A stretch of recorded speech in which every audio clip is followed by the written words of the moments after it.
متابعة كتبت لي تعليق وحابة تعرف الطريقة الأصلية للدريس ده اللي هو الدريس الترند التيك توك.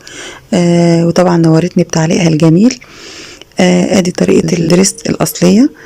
جبته لكم وعملته، ويا ريت ما تنسوش اللايك والشير والاشتراك في القناة عشان يوصلكم مني كل جديد، ويا ريت تتابعوا الفيديو للآخر. السلام عليكم ورحمة الله وبركاته. ازيكم عاملين ايه؟ يا رب تكونوا بخير وسعادة دايما. النهاردة هنعمل مع بعض الطريقة الأصلية للدريس. زي ما انتم شايفين كده معايا الحبل اللي هو هعمله في الكابتشو، ومعايا السوستة ديت، ومعايا 4 متر من القماش اللي انتم شايفينه ده. قبل ما نبتدي الفيديو نسمي الله ونصلي مع بعض على النبي يا جماعة. اللهم صل وسلم وبارك على سيدنا محمد وعلى آل سيدنا محمد وصحبه وسلم. الحمد لله بلا طلب، الحمد لله بالعدد، الحمد لله بلا سبب، الحمد لله حتى يرضى، الله لا إله إلا هو الحي القيوم. أول حاجة هعملها معاكم هفرد القماش زي ما انتم شايفين كده اهو. تمام، فردت القماش اهو. تمام، انا دلوقتي مطبقاه على طبقتين بس، الناحيه المقفوله اهي بره والناحيه المفتوحه ناحيتي. يعني هعمل الظهر الاول والامام لوحده والظهر لوحده. تمام كده اهو بالشكل اللي انتوا شايفينه ده. بظبط القماش كويس، وهبتدي دلوقتي اخد مقاس الرقبه الخلفيه. مقاس الرقبه الخلفيه هيكون معايا 8 سنتي نزول 2 سنتي اهو، واحط علامه اهو 8 سنتي ونزول 2 سنتي، وهرسمها بالشكل اللي انتوا شايفينه ده. تمام، وهاخد مقاس الكتف 23 سنتي، انا مزوده فيه على اساس ان هيكون فيه رسمه في الامام اللي هي الرسمه الاصليه، وهحط علامه ونزول 3 سنتي اهو. وبعد كده هنزل بالجيرو 23 سنتي واحط علامه. عندي طول الصدر هيكون 26 سنتي، ربع دوران الصدر هيكون معايا 27 سنتي زائد 3 سنتي خياطه. تمام، وهحط علامه بالشكل ده، وهنزل من هنا كده من عند نقطه الصدر هنزل 15 سنتي واحط علامه.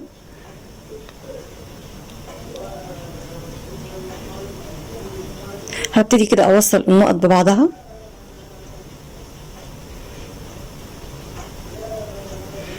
اهو. دي نزول الكتف اهو بالشكل اللي انتوا شايفينه دوت كده. خدت خط رسمة الكتف، وبعد كده هنزل بخط الجيرو اهو بالشكل اللي انتوا شايفينه ده. تمام، وهبتدي ارسم دوران الجيرو من هنا كده. هطلع 2 سنتي وهعمل دوران الجيرو بالشكل ده اهو. تمام، دلوقتي هاخد ربع دوران الوسط. ربع دوران الوسط هيكون معايا 27 سنتي زائد 3 سنتي خياطة. تمام، من عند نقطة الوسط كده هنزل 16 سنتي واحط علامة، ده طول اكبر حجم. تمام، وهاخد ربع دوران اكبر حجم اول حوض 30 سنتي ونص زائد 3 سنتي خياطة. تمام، هحط علامة وهوصل كل النقط ببعضها كده. تمام، ومن هنا كده هخرج 2 سنتي. تمام، وهبتدي اعمل الشكل كده عشان مش عايزة شكل التجزيمة دي كده، يعني انا عايزاها تكون واسعة شوية. تمام اهو. بالنسبة للطول الكلي، الطول الكلي هيكون 155 سنتي. هبتدي اقيس بالمزورة بالشكل دوت كده اهو لحد ما وصلت للطول اللي انا عايزاه. تمام، هبتدي اقص كل بقى الرسمة اللي رسمتها دي بالشكل ده. ده هيكون معايا الظهر. تمام، نصلي مع بعض على النبي يا جماعة. اللهم صل وسلم وبارك على سيدنا محمد وعلى آل سيدنا محمد وصحبه وسلم.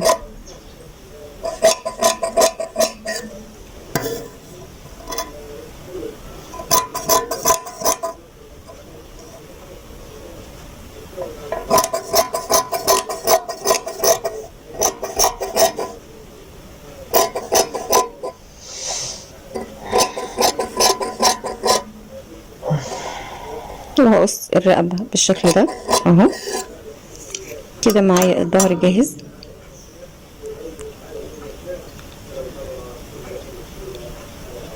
دلوقتي كده هخليه على جنب وهجيب قطعة كمان. طبعا عندي الامام هيكون قطعتين، قطعة الصدر وقطعة الجبونة، تمام، او الجزء التاني من الدرس للامام. طبقت القماش زي ما انتم شايفين كده، الناحية المقفولة ناحيتي اهو عكس الظهر، والناحية المفتوحة لبره، تمام. هجيب الظهر وهفرده على قطعة القماش اهو. القماشة طبعا ديت اللي انا فردها في الاول دي قطعتين على بعض، طبقتين يعني، تمام. دلوقتي كده حطيت الظهر اهو زي ما انتم شايفين، وخرجت بالمزورة 6 سنتي. بس الاول هقص القماش اللي معايا اهو. هاخد القطعة اللي انا عايزاها بس اهو بالشكل ده.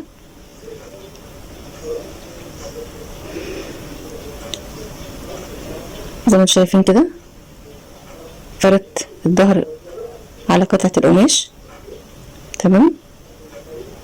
وهبتدي اقيس 6 سنتي زي ما انتم شايفين كده، وهتنيها بالشكل ده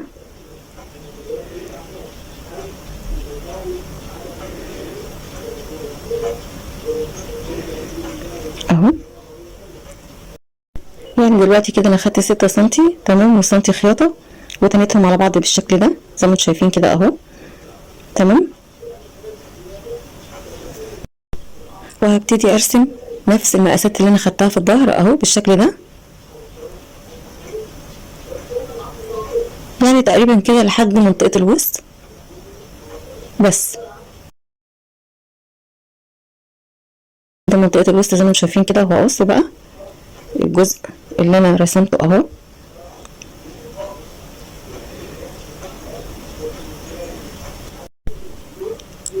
تمام كده. وهسيب المرد، قطعة المرد شوية كده، وهسيب منها بس قطعة، تمام. هيكون معايا الشكل ده. انا قصيت شوية بس لتحت الوسط على اساس لما اجي اشتغل يكون معايا القماش مظبوط. هنا من عند فتحة الجيرو كده اهو قست 22 سنتي وحطيت علامة، تمام. هنا دلوقتي هنزل فتحة الرقبة الأمامية هتكون 8 سنتي اهو، 9 سنتي، خدتها 9 سنتي وهرسمها بالشكل اللي انتوا شايفينه ده كده وهقصها، تمام اهو. رسمتها لحد المرد اهو وقصيتها بالشكل ده زي ما انتوا شايفين كده. ادي الرقبة الأمامية اهي، وادي المرد هفرده اهو بالشكل ده، تمام. هنا خدت من عند الرقبة نزلت 22 سنتي زي ما انتوا شايفين كده وهحط علامة، تمام. ومن عند النقطة ديت كده هدخل 10 سنتي زي ما انتوا شايفين اهو، وهبتدي اوصلهم ببعض. وبعد كده هاخد من عند النقطة ديت للنقطة 22 سنتي اللي انا خدتها من عند الجيرو كده وهوصلهم ببعض، تمام. ومن هنا الخط ده هاخد علامة النص فيه اهو زي ما انتوا شايفين كده اهو، تمام. وهحط علامة من عند النقطة ديت اللي انا خدتها هنزل 3 سنتي وهعمل الرسمة بالشكل اللي انتوا شايفينه ده كده بدوران، تمام كده. ومن هنا كده هقيس فتحة الجيب هتكون عندي 16 سنتي زائد 1 سنتي خياطة وهحط علامة اهو زي ما انتوا شايفين. هو انا عاملة الجيب واسع بس سيكة كده بسيطة على اساس تكون راحة الايد مظبوطة فيه، يعني ما يكونش يضايق وانت حاطة ايدك فيه، يعني مثلا لما تيجي تعملي الموديل ده، تمام. هيكون معايا الشكل زي ما انتوا شايفين اهو. طبعا القطعة دي بقول لكم ان ممكن اطلع منها الجيب. هنا بقى المتابعة اللي سألتني ان هو القصة الاصلية بتاعته فيها رسمة من عند الصدر من عند الكتف لحد الجيب، تمام. انا جبت لك دلوقتي اسهل طريقة هتعمليها بيها. ممكن يعني مثلا نيجي نرسمها من على الباترون واحنا شغالين قبل ما نقص خالص، بس طبعا هتكون صعبة، فدي اسهل طريقة هتعمليها يعني. فانا قست من عند الرقبة 8 سنتي ودخلت بيهم وحطيت علامة، وبعد كده خدت الخط زي ما انتوا شايفين وقصيت اهو. بقى هيكون معايا الشكل اللي انتوا شايفينه ده. هطبق القطعة اللي انت عايزة مثلا تعمليها مرد بزراير او تعمليها بسوستة حسب ما انت عايزة. وهيكون الخياطة هتكون بالشكل ده. تمام كده هنخيط الجزئين دول مع بعض. دي اسهل طريقة انك انت تجيبي الرسمة رسمة الصدر اللي هي من عند الكتف لحد الجيوب. طبعا لما نيجي نركب الكتف على الكتف هيكون في فرق في الخياطة، فعادي ممكن ايه يعني نشيلها حاجات بسيطة مش هتكون مقصرة خالص يعني. تمام كده هثبتهم بالدبابيس زي ما انتم شايفين اهو. هتكون معايا الرسمة بالشكل اللي انتم شايفينه ده اهو. اسهل حاجة خالص هتعمليها. تمام. طبعا والجزء دوت لما نحط المرد على بعضه او السوسته لما نركبها هيكون طبعا الجزء الاسفل دوت هيكون فيه كشكشه. برضو القطعه التانية اهي بحط الطرف على الطرف اهو بثبتهم بدبابيس. سبحان الله والحمد لله ولا اله الا الله، الله اكبر، ولا حول ولا قوه الا بالله العلي العظيم.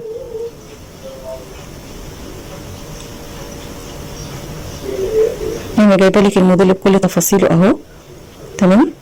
الفيديو اللي فات كان مفيش الرسمه دي على الكتف، انا دلوقتي جبتهولك في الفيديو ده. يعني الشكل مظبوط اهو زي ما انتم شايفين. هحط بقى دلوقتي وش على وش كده وهثبتهم ببعض بالدبابيس عشان نجيب الجزء التاني من الامام او الجبونه او التنوره. تمام. هثبتهم بالدبابيس كده اهو.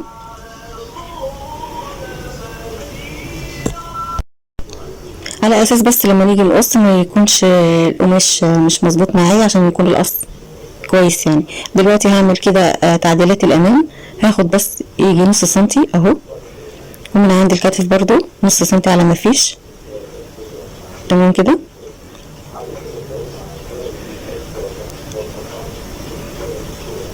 وهثبتهم برضو كويس.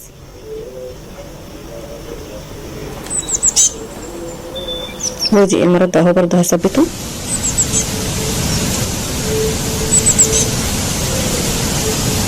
دلوقتي هفرد القماش للجزء التاني من الامام. فردت اهو زي ما انتم شايفين. تمام. دلوقتي الناحيه المطبقه لبره والناحيه المفتوحه ناحيتي. تمام كده. دول طبقتين بس يا جماعه. تمام كده اهو. يعني انا مطبقه الربع على 40 او 42. تمام. زي ما انتم شايفين كده جبت اهو قطعه الصدر. المره اللي فاتت انا حطيتها على طرف القماش، ففي كتير ما قالوا ازاي انت عملتيها يعني بالطريقه ديت، فعايزين يفهموا اكتر. فانا دلوقتي جبت الصدر حطيته على القماش اهو عشان الشكل يبان لكم اكتر. والقطعه اللي هتبقى من فوق ديت ممكن استعملها الكم يعني. تمام. دلوقتي كده اهو زي ما انتم شايفين انا قست 10 سنتي اهو لبره، وبعدين حاطه قطعه الصدر زي ما انتم شايفين اهو بعد ال10 سنتي. طبعا ال10 سنتي مطبقين هيدوني 20 سنتي. تمام. اما افردهم يعني. وبعد كده هاخد نفس رسمه الصدر من تحت اهو بالشكل ده. تمام كده. هيبقى معايا كده. بعد كده انزل الصدر شويه سيكه كده يعني سنتي مثلا عشان الخياطه. وبعد كده هجيب قطعه الظهر وهحطها عليهم بالشكل ده. اظبطهم كويس اهو. وهاخد نفس المقاس اللي انتوا شايفينه دوت كده. يعني انا رسمت الصدر وبعد كده هبتدي ارسم بقيه الفستان او الدريس لحد الديل. هاخد الطول الكلي بقى. يعني انا كده رسمت الوسط الصدر الاول، وبعد كده جبت قطعه الظهر عشان اكمل لحد الاخر لحد الطول الكلي يعني. هاخد المقاس بالظبط. ومن عند القطعه ديت كده اهو من عند طبعا انا خدتها فوق 10 سنتي، لا هنا هاخدها على 6 سنتي وهقرب قطعه القماش اللي هي الظهر شويه لقدام على اساس ما تكونش من تحت عندي نفس هي ال10 سنتي، لا انا عايزه تكون اقل شويه على اساس ان يكون الشكل لطيف يعني ما يكونش فيه وسع في الامام كتير. وهبتدي اقص بالشكل اللي انتوا شايفينه ده اهو. تمام. نصلي مع بعض على النبي يا جماعه. اللهم صل وسلم وبارك على سيدنا محمد وعلى ال سيدنا محمد وصحبه وسلم. زي ما انتم شايفين اهو. خلاص كده ادي هشيل قطعه الظهر. خلاص رسمت اللي هي تعتبر الجبونه او تنوره. وبعد كده هقص العلامات اللي انا عملتها من فوق، هتبقى معايا بالشكل ده. ادي اهو. دلوقتي بقى معايا الظهر جاهز، ومعايا الجزء اللي تحت من الدريس. هنا دلوقتي باخد علامات الجيب، وبعمل فورت في الصدر وفورت في الجبونة او التنورة. تمام كده. ادي اهو زي ما انتم شايفين الكشكشه من عند الصدر هتكون بالشكل ده، وادي مكان الجيب اهو. دلوقتي كده هقص الكم معاكم.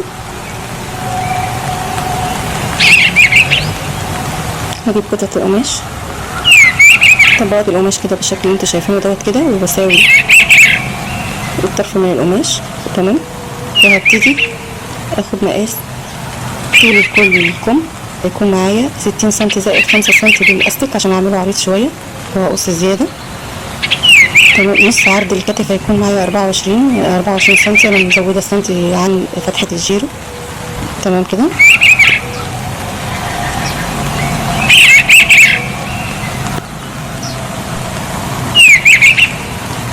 هنا هاخد راس الكم 13 سم واحط علامه. تمام. والناحيه المقفوله كده 3 صوابع كده برضو هحط علامه، وهبتدي اوصل النقطتين ببعض اهو زي ما انتم شايفين. الخط ده هاخد علامه النص فيه اهو، بقى عندي نصين كده مقسومين، وكل نص فيهم برضو هاخد علامه النص فيه واحط علامه. تمام اهو. ومن فوق هخرج 1 سم، ومن تحت هدخل 1 سم. تمام كده. وهبتدي اوصل العلامات ببعضها اهو زي ما انتم شايفين كده، وهتكون معايا فتحة الجيرو بالشكل اللي انتوا شايفينه ده. سهلة جدا اهي، بسيطة. هبتدي اقصها. تمام. فتحة الكم هتكون معايا 17 سم، وهحط علامة. تمام. من النص هنا كده هقيس 22 سم واحط علامة، على اساس ان الكم يعني يكون ليه تقسيمة كده من عند الكوع اهو. وهوصل من الجيرو كده على مفيش وعلى فتحة الكم، وهقص بالشكل ده. تمام كده. وادي الكم هيكون عندي بالشكل دوت استك، وخدت علامة النص فيه من عند الكوع كده، وعملت 22 سم. يعني هو كل الكم 48 دوران الكم يعني. هنا خدت علامة الجيرو اهو عشان لما اجي اخيط. ومن عند الامام بقى الجزء اللي هيكون الامام في الكم هدخل 1 سم كده. تمام. على ما فيش وهقصها. دي تعديلات الكم.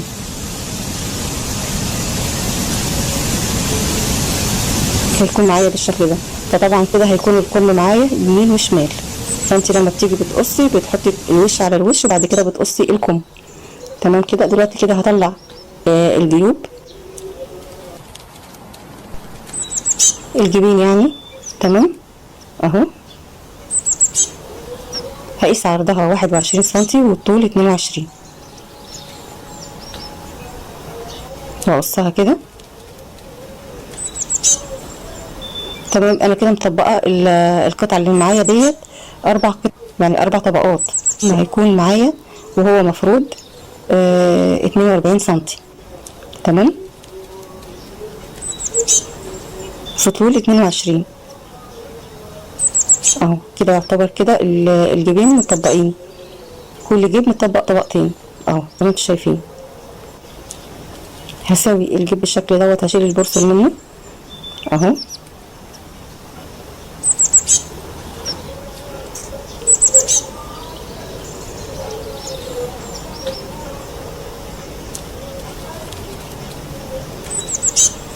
دلوقتي كده هرسم غطاء الرأس او الكاب. تمام. حسب ما انتوا عايزين تسموه يعني. طوله هيكون 40 سم وعرضه 25 عشان ده هدخل معايا الشريط. في حدود عرضه 12 سم، وبنفس طول من عند الراس لحد الاسفل كده. هاخده خياطة مع قطعتين في النص يعني. عملته قبل كده معاكم في الفيديو اللي فات، يا ريت لو انتوا عايزينه بالتفصيل ترجعوا للفيديو اللي فات. من هنا كده انا دخلت 4 سم وحطيت علامة، من الناحية التانية 1 سم وحطيت علامة. تمام. وقست هنا كده 35 سم وحطيت علامة، ومن هنا كده برضو طلعت 6 سنتي وحطيت علامة، من النص كده طلعت 7 سنتي وهرسمه بالشكل ده. تمام كده اهو، سهل وبسيط ومفيهوش اي حاجة خالص يعني. وهبتدي اقص بالشكل اللي انتوا شايفينه ده. اللهم استرنا فوق الارض وتحت الارض ويوم العرض عليك يا الله يا حي يا قيوم. زي ما انتوا شايفين كده بسوي الاول القماش اهو، وبعد كده هجيب الشريط اللي انتوا شايفينه دوت كده ما بين القطعتين وهوصلهم ببعض. عرض الشريط هيكون معايا 12 سنتي وهيتخيط ما بين القطعتين. تمام كده اهو بالشكل اللي انتوا شايفينه ده كده اهو. تمام، هقيس 12 سنتي زي ما انتوا شايفين كده وهقص بالشكل ده اهو.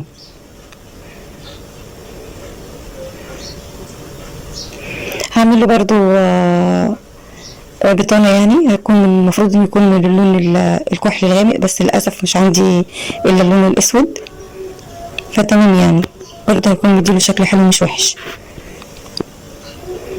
هقيس بالظبط دوران الكاب كده بالشكل اللي انتوا شايفينه دوت، وهقيس برضو الشريط على اساس لما اجي اخيط الاقي الحاجات معايا مظبوطه والمقاسات مظبوطه يعني ما توقفنيش. تمام كده. دلوقتي كده هبتدي اثبت السوسته اهو بالشكل اللي انتوا شايفينه ده.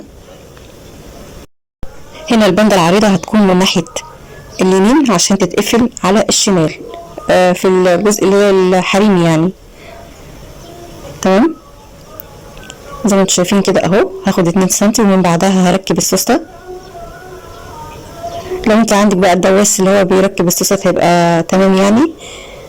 لو مش عندك تخلي بالك بقى من عظمه السوسته وانت بتركبي عشان الابره ما تكسرش منك، وبالذات لما بتكون السوسته نحاس مش بلاستيك. تمام زي ما انتوا شايفين اهو. ومن الناحيه التانيه مش هعمل البنده بتاعتها عريضه. تمام هتني بس كده وهيكون نص سنتي بس على السوسته زي ما انتوا شايفين اهو، لان البنده التانيه هكون جايه عليها فهتكون مغطيه. وهدبسها بالدبيس زي ما انتوا شايفين كده اهو. تمام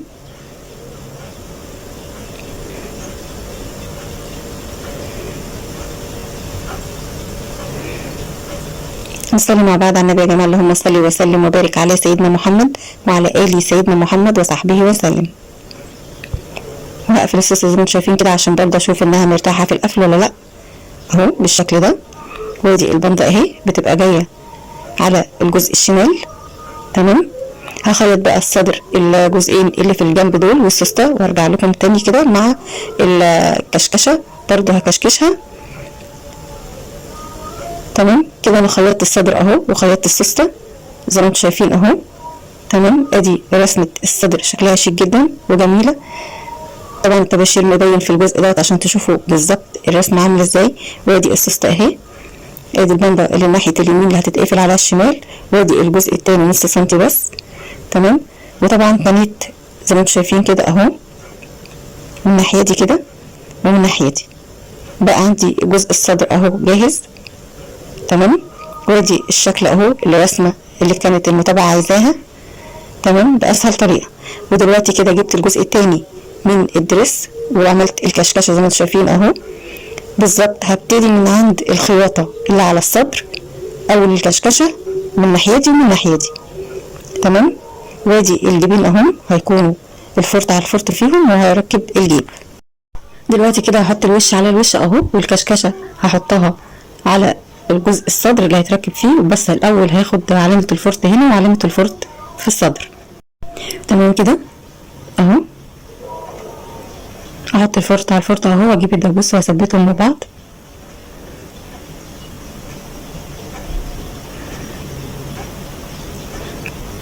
والجزء اخر كشكشه هكون عند القصه تبع الصدر. وهحط دبوس اهو.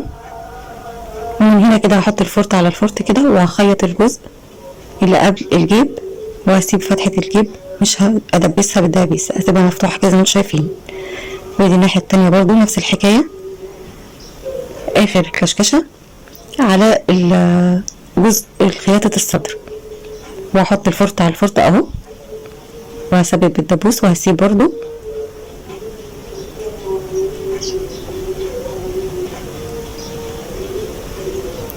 فتحة الجيب اهو بالشكل اللي انتوا شايفينه ده. تمام كده. وادي الصدر معايا اهو. طبعا الكشكشه لما بتتكوي بتهدى شويه وشكلها بيبان لما يكون الدرس خلص يعني، طبعا عشان الدبابيس بس مش مديه الشكل اللي هو مظبوط. تمام اهو. هنا جبت الجيب اهو، زي ما قلت لكم كده في الاول ان انا قصيت الجيب قطعتين متنيين وقطعتين متنيين، كل قطعه فيهم هكون 42 سنتي في طول 22. هحط الوش على الوش كده برضو اهو، وهثبت الجيب بالشكل ده لحد الفرط اللي انا واخداه، اللي انا طبعا مثبتاه اهو، وهجيب الطرف على الطرف برضو اهو من الناحيه التانيه، وهثبت بالشكل اللي انتوا شايفينه ده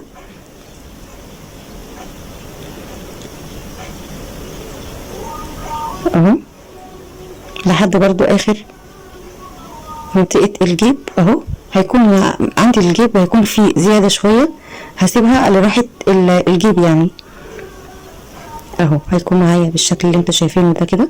قلبت كده، دخلت الجيب لجوه اهو، وهثبت من الجزء ده يدوبك 2 سنتي بس، هذا هثبتهم مع الدرس، وبعد كده هخيط الجيب لوحده.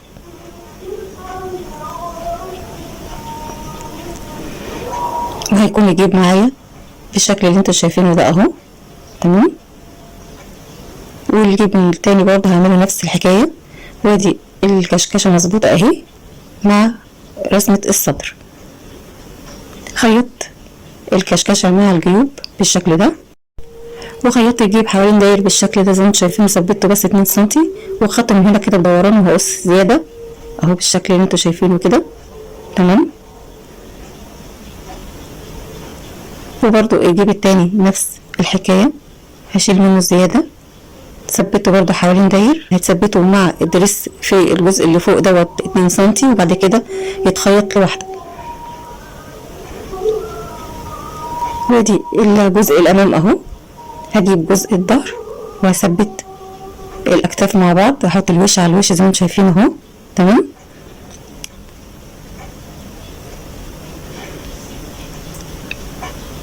وهثبته بالشكل اللي انتم شايفينه كده. هو كان فيه طبعا في الاكتاف للظهر زياده يجي نص سنتي من هنا ونص سنتي من هنا، شلتهم عادي يعني مفيش اي حاجه، طبعا عشان عملت الخياطه اللي في الصدر اللي هو من عند الكتف كده، فطبعا كانت شويه من الكتف، فانا طبعا مزوده في الاول على اساس ان ما يعجزش معايا. دلوقتي كده هجيب الكمام اهو، احنا متفقين اهو ان في كم يمين وكم شمال. تمام. الجزء اللي هيكون ناقص من الكم ده الامام اهو، هفرد الدرس كده وهبتدي اثبت الكم، احط الفرط مع خياطه الكتف، وهبتدي اثبت اهو زي ما انتم شايفين كده اهو. هثبت الكم من الناحيه دي ومن الناحيه التانيه تبع الظهر.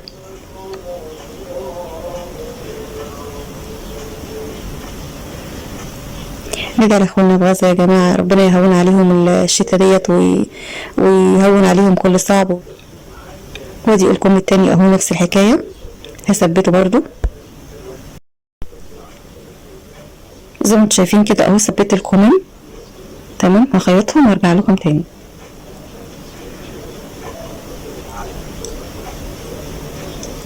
وهاخد الكمام خياطه مع الجنب على طول، خياطه واحده اهو زي ما انتم شايفين اهو. خيطت الكمام وخيطت الكم مع الجنب بالشكل دوت، وعملت الكم اهو استك عريض زي ما انتم شايفين، بيدي شكل لطيف قوي في اللبس يعني. تمام كده اهو. وادي الجيب اهو بالشكل اللي انتوا شايفينه ده. هنا الدي اللي خيطته نص سنتي في نص سنتي، لو عايزه تعمليه اعرض شويه حسب الطول اللي عندك. هنا دلوقتي هقول لكم عملت الاستك ازاي. جبت استك عريض اهو وقست 20 سنتي. تمام. وابتديت اثبت هنا، احط نص سنتي عليه واثبته بالدبوس من الطرف ده اهو نص سنتي كده، واثبت بالدبوس، وهمشي على الطرف التاني واحط برضو نص سنتي وهثبته بالدبوس اهو. تمام. وهبتدي اشد بالشكل اللي انتوا شايفينه ده اهو، وهتني الاستيك كده، اسهل حاجة يعني وانتي بتخيطي. هاخد هنا برضو في النص الدبوس كده على اساس يكون سهل معايا في الخياطة اهو. وهنا خيط غطاء الرأس او الكاب، الشريط في النص اهو مع قطعتين. تمام. ادي القطعة الكارو، وجبت قطعة عملتها نفس الحكاية بالظبط ونفس الشريط بالقماش السادة الاسود. تمام. وجبت شريط في حدود 10 سنتي. تمام. وهخيطه ما بين الجزء الكارو والجزء السادة، احطه في النص كده اهو. هثبته الاول في الكارو عشان تبقوا واخدين بالكم يعني. تمام. ده اللي هيتحط فيه الحبل تبع الكاب ده اهو. خلصت تثبيت الشريط وقصيت الزيادة. تمام. هيكون في النص زي ما انتم شايفين كده، وبعد كده هبتدي اثبت الجزء الاسود. طبعا هحط الشريط مقابل الشريط، يعني الخياطة على الخياطة بتاعتي. ده دلوقتي كده الخياطات اهي زي ما انتم شايفينها لبره. لما اجي اقلب هتلاقوا الخياطة على نضيف في الاتنين اهو زي ما انتم شايفين اهو. ادي الكاب اهو، وهبتدي اثبته. هفتح السوسته كده وهقص الزياده بتاعه المرد اللي احنا كنا واخدينه. تمام. وهبتدي اخد علامه النص في الظهر، في الرقبه، في الظهر يعني. تمام اهو بالشكل ده. وهبتدي اخيط الجزء الاسود الاول، واخد علامه الفرط برضو فيه، واحط الفرط على الفرط كده، وهثبت بدبابيس على اساس لما اجي اقلب الكابتشو هيكون معايا الخياطة لجوه ونضيفة، يعني مش باينة اهو. يعني الخياطة معايا هتكون على نضيف. تمام. ومن هنا كده هسيب جزء بسيط يعني، او اعمل جزء بسيط عشان ادكك فيه الحبل اللي هيتدكك فيه الكاب. تمام اهو زي ما انتم شايفين. وهقلب اهو. انا خيطت اهو الاول من جوه، وبعد كده قلبت بالشكل اللي انتوا شايفينه دوت. طبعا الجزء التاني اللي هو الكارو هخيطه اهو، هتنيه وهخيطه، بيكون نازل شويه كده نص السنتي عن الخياطه عشان ما تبقاش باينه في الكاب من قدام، من الامام يعني. وركبت هنا تيكت كده، يعني قال يعني بقى ايه زي شكل الجاهز يعني. وده منظر يعني اهو. هبتدي اتني الجزئين على بعض زي ما انتم شايفين اهو، وهبتدي احط الدبوس اهو. تمام. وهبتدي بقى اتني زي ما انتم شايفين كده لحد ما اخلص خياطة الكاب من الظهر اهو. واخده برضو الفرط على الفرط اهو بالشكل ده، واحط الدبوس، وبعد كده هثبت الطرف دوت والطرف الناحيه دي والناحيه دي. يعني اهم حاجه ان انا بثبت الاول من عند الفرط اللي في النص على اساس يكون معايا الخياطه مظبوطه اهو بالشكل ده. سهل جدا وبسيط اهو. ومن هنا القطعه ديت كده هاخد بس جزء كده بسيط كده مفتوح على اساس ان ادكك منه الشريط او الحبل للكاب. تمام كده. هخيطه وهرجع لكم بقى كده زي ما انتم شايفين. الخياط اهو زي ما انتم شايفين كده، الخياطة على نضيف اهو. تمام.